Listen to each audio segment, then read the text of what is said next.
facele nawe as an individual lo muntu akakhoni usunderstanda eceleni kwakho. Ungakho in life naste uhamba sola nekuthi bani akamanga namesimeni lesimedile namuhla ngitele kuphendula yekela kusola abantu ngoba vele they are not ready for your hardship or your situation.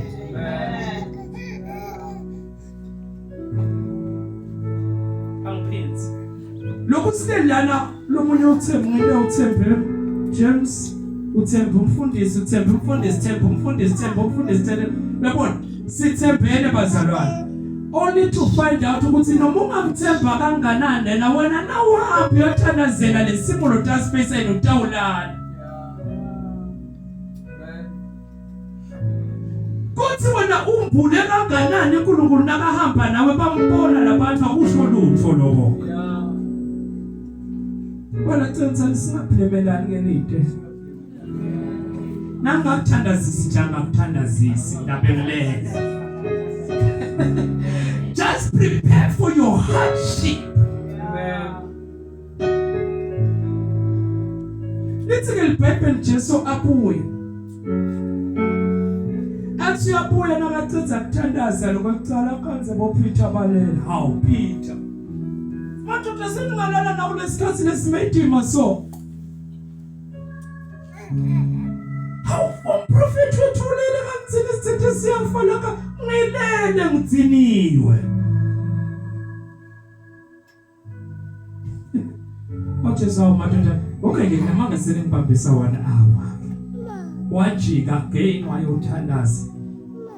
I think abebaleli awona Peter atsiphenzi yabo ukhanza phenze 10. How madoda ngicela musi simbambise.